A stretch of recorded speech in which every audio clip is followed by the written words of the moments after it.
Let me tell you why you're here. You're here because you know something. There are 307 million Americans, and 270 million of us have cell phones, spending an average of 12.5 hours on them each month, despite the ongoing anxiety about the effect on our bodies. So Dr. Mehmet Oz, host of the Dr. Oz Show, is joining us this morning with a list of do's and probably don'ts. So I'd like to begin by asking a few questions.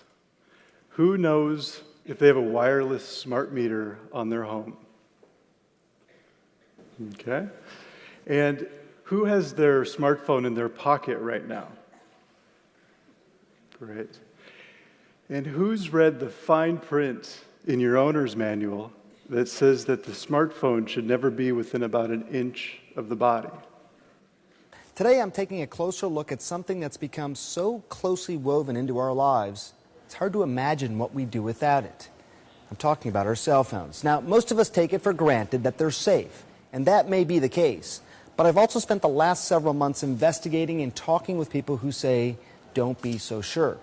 Now, some of you may already be rolling your eyes, and I understand that, but I want you to stick with me this half hour. We've been digging a little deeper to try and get a more definitive answer, and I'll tell you this, it wasn't easy. But what surprised me was that the voices urging caution are not only getting louder, but they're getting more prominent. But behind countless PR campaigns and corporate-funded studies lie the ugly, possible truth about the hidden effects that cell phones have on us. So if you think that talking on your cell phone for hours on end is perfectly safe, then everything you know is wrong. Are you an antenna? Is your whole body an antenna? Or is this people actually carry their phone in their pockets? The phones are engineered today so that the antenna is usually out the back and it's symmetrical. So half of the radiation from that phone gets into whatever it's next to. Now, we think of this as radiation, but this isn't radiation that you're getting from your cell phone. It's something else, a radio frequency wave. And so that they're not chest X-rays, and it's not a nuclear radiation fallout from a bomb. These are simple radio frequency waves.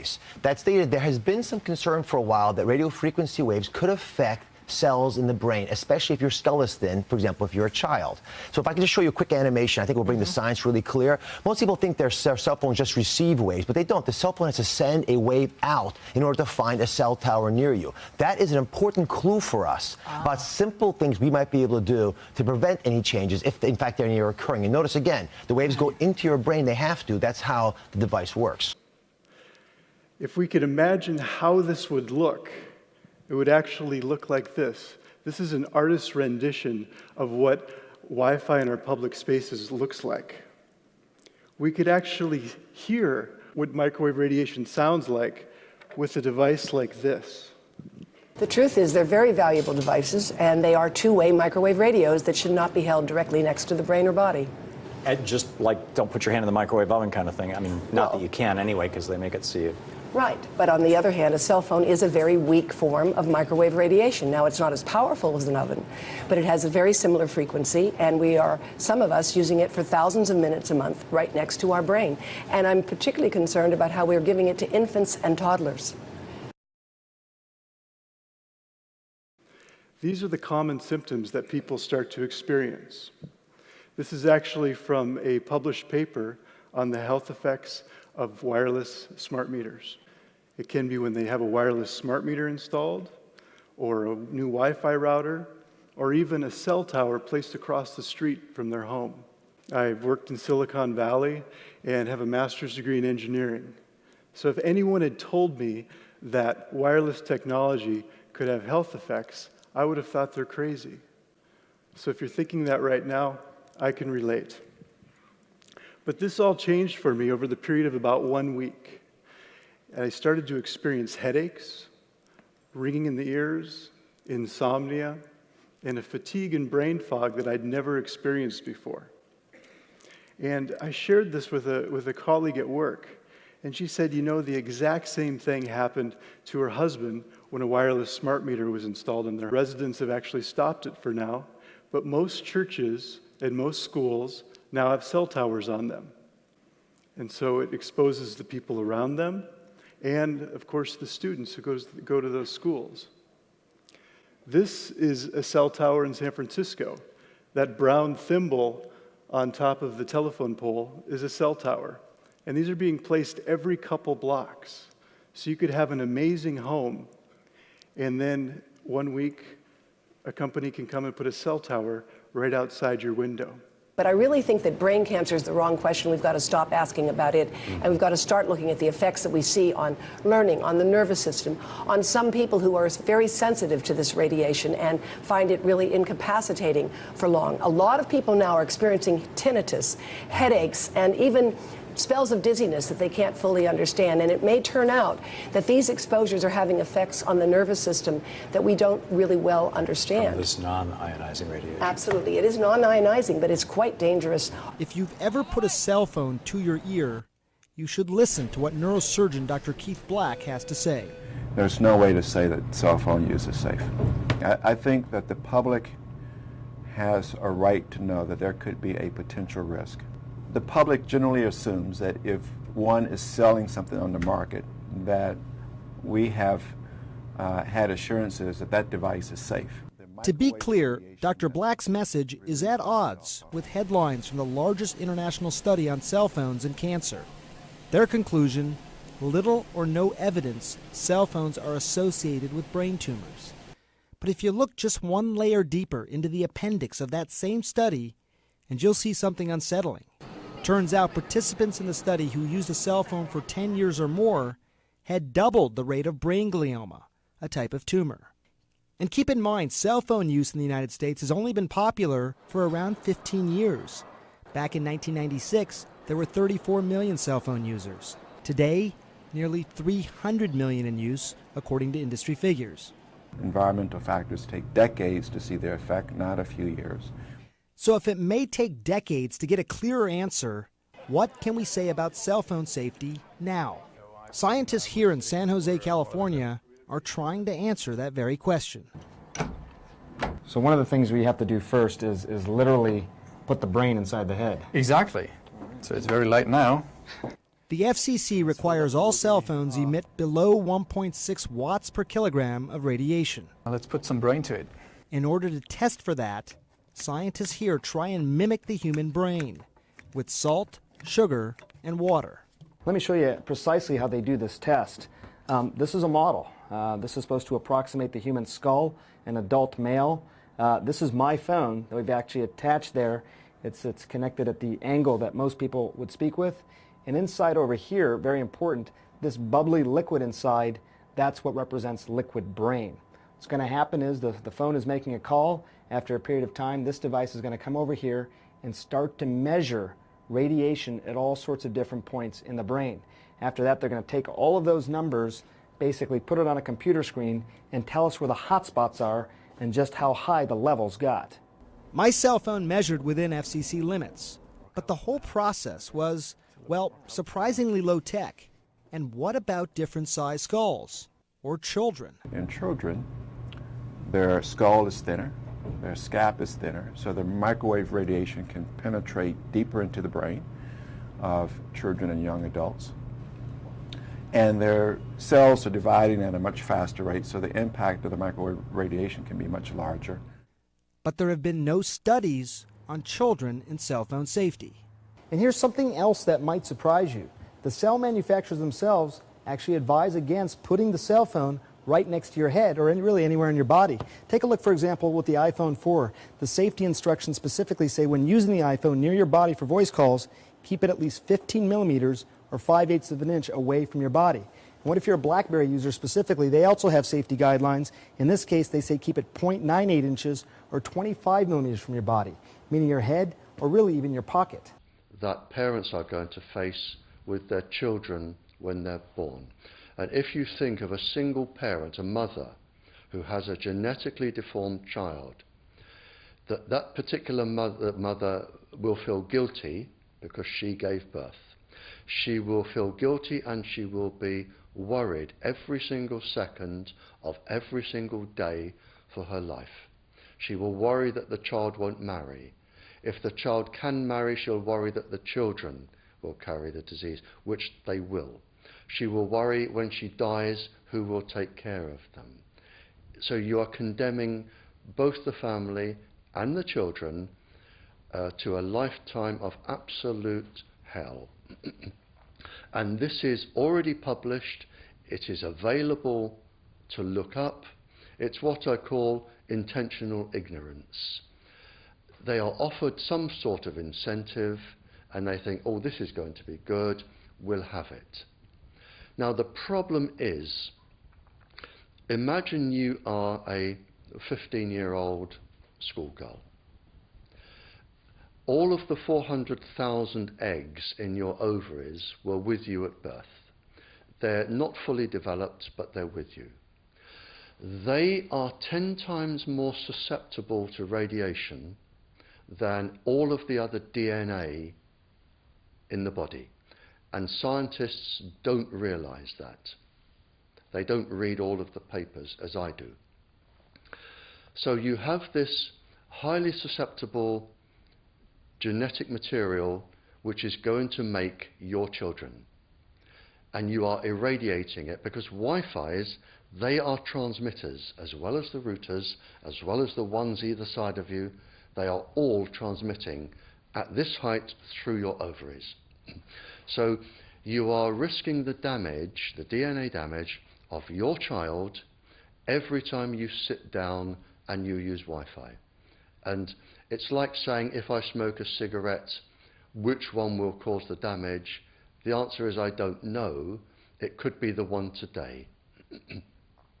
So you now have a child that has a probability of being genetically damaged. But the real damage is when that child grows up. You have genetic material in your ovaries which could be damaged. Now, the real problem comes, so you have a child that could be born genetically damaged, but the real problem comes when you become pregnant. If you are a teacher or a mature student and you become pregnant, because the embryo inside your womb, in the first 100 days, all of those 400,000 eggs are forming in your embryo, your child's ovaries. So your child could be born with genetically damaged eggs. And the main thing about the eggs in the ovaries of your child is that they have absolutely no protection. It hasn't been developed yet. They pulled those things off the market because they were killing people with cancer. They were getting leukemia and things from them. Right. And we also used to have watches that glowed in the dark, and that was radium. And it turns out that was giving people cancer, especially if they slept with a watch near their face. Right. Are we going to, at some point, you know, now this is 40 years out, so are we going to, at some point, look back to now, 40 years from now, and say, holy cow, look at that?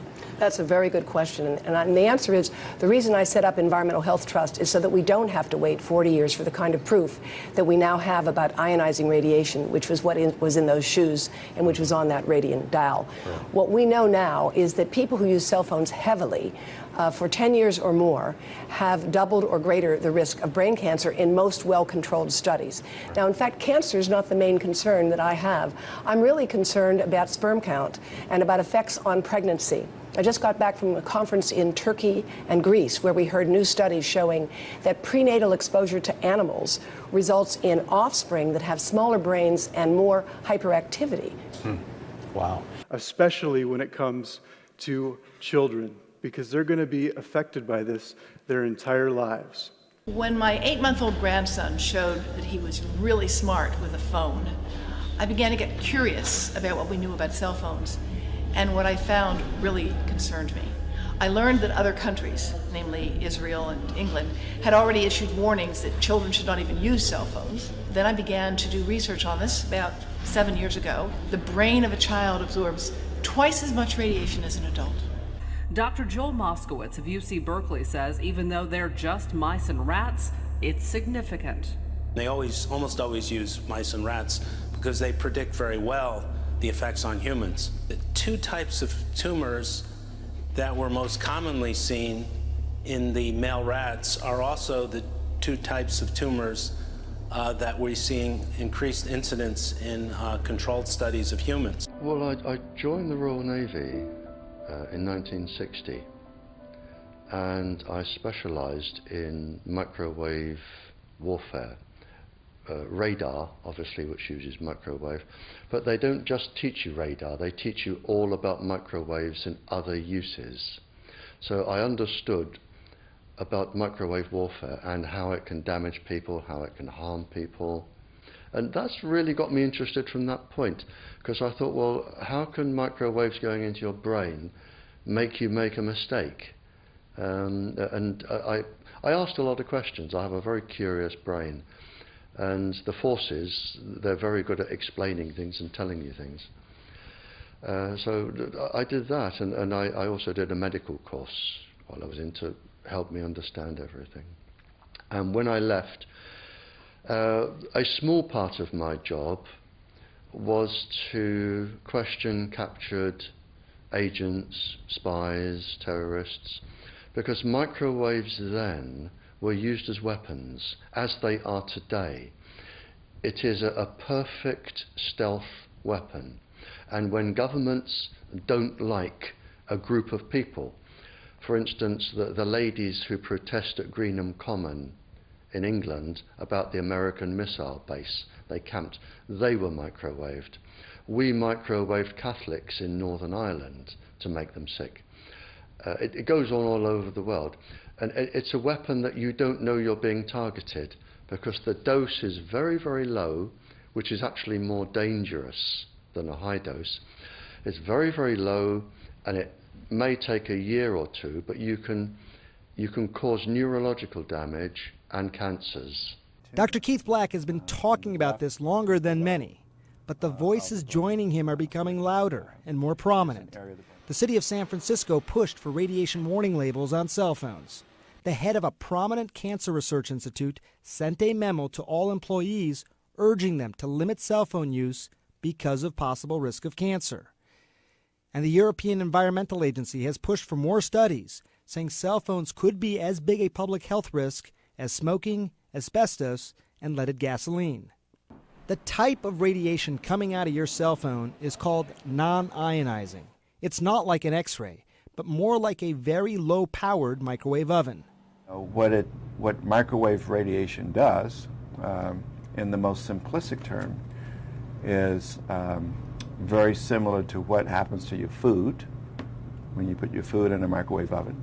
It's essentially cooking the brain. But based on their past statements, the FCC isn't convinced there's a real risk and maintain they, quote, do not endorse the need for consumers to take any precautions to reduce exposure. There's been a lot of studies on this. The most recent study on cell phones is by researchers at the National Institutes of Health. Now, they found something very interesting, that the radiation emitted from your cell phone increased brain cell activity after about 50 minutes of talk time. Let me show you what I'm talking about here. These are natural scans of the brains looking at what is known as glucose metabolism, brain activity. It's one way of measuring it. This is with the cell phone on. Look how much yellow is in this area around the brain. Compare it to when the cell phone is off. Very little yellow, comparatively speaking. This is one of the first studies to actually show that there is an impact from using cell phones actually on the brain. Now, we don't know if it's good or bad right now. These are preliminary findings, but there may be concerns, for example, among people who already have some sort of brain problem. For example, if someone has a brain tumor, you could see increased glucose metabolism. Because the cancer is a high activity part of the brain, could that worsen it somehow? That's questions that the researchers at the NIH have raised. Also, that's part of the speculation overall. And then there are people like Deborah Davis, a physician, a researcher, former White House senior health advisor, who founded a group called Environmental Health Trust. Now, she studied the issues with cell phones for decades, in particular the amount of radiation they give off and what your body might absorb. She's trying to connect those dots. You may not agree with what you're about to hear, what she has to say, but I think it's important to hear. Why did you get interested in cell phones? Because I knew about the history of tobacco and asbestos, because I'd worked on those things for 20 years. But just because there's other issues that subsequently became problematic doesn't mean everything is going to become problematic. Of course not, but in this particular case, I also knew enough about non-ionizing radiation to recognize that there were biological effects that hadn't been fully appreciated. And when I went back and I looked at the history of science, which is something I know a little bit about, I learned that the Navy had had warnings and had developed ways to protect personnel against some of these exposures, and I became curious. As you talk about, and a lot of people do, everybody has one nowadays, and young kids are using them. Well, I prefer to think that we were naive, and the reason you and I are talking is that we're no longer so naive about this issue. I think that there's a recognition also that the governments of France and Finland and Israel have issued warnings, and those are not countries known to take these issues lightly. I am particularly concerned as a grandmother about the developing brain, about children who are using cell phones, about toddlers and infants whose parents are downloading white noise apps and lullabies and putting the phones under their babies' heads or giving the babies phones to use as teething devices. We are so naive about technology. Look, cell phones have revolutionized our lives, mine and yours. You can respond to medical emergencies. They're very valuable. But people have a right to know that cell phones are basically small two-way microwave radios, and that they should not be kept directly on the brain or body. And that's what the fine print warnings now tell you.